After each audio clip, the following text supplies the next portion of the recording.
This is the story of the time that I ran for prom queen.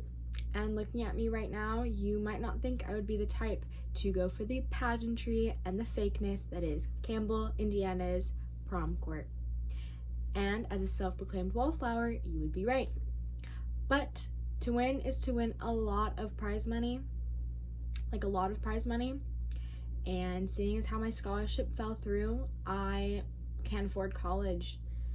Just like I can't afford a lot of things, like my brother's treatment and caring for my grandparents after my mother died. But all of that will be fixed once I go to college and I become a doctor. But before all that can happen, I have to put my face on posters and I have to volunteer to clean up the uber rich parks of Campbell. Well, that's what I thought it was going to be like, until I met Mac. Mac is cool, like really cool, and she wears rainbow Converse, and when she smiles, I get butterflies. But to be different in this small town is to not win prom queen, to not get the money, to not go to college, to not make my mom proud. So in the closet it is. And that was the story of Liz Leidy, who is described as too black, too poor, and too awkward in You Should See Me in a Crown by Leah Johnson. My name is April.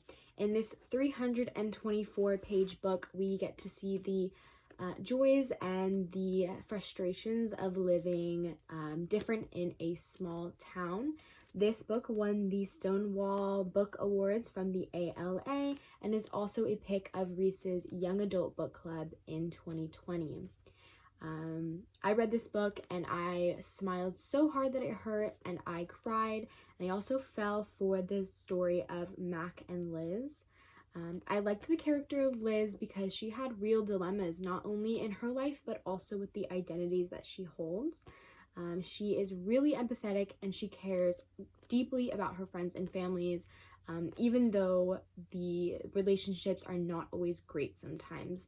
She does struggle with what is being done to her in the world, and she struggles with deciding what to do about her future and what to do about her present.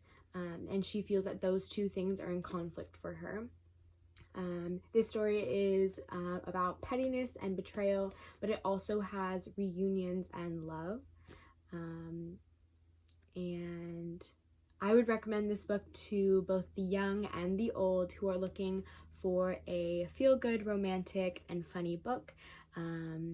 This is nonfiction, young adult nonfiction, but it is for everyone, I think. And if you are interested in You Should See Me in a Crown by Leah Johnson, I would also recommend Rise to the Sun, also by Leah Johnson, and Felix Ever After by Casson Callender. I hope you enjoyed this book and getting to know Liz, and let me know what you think.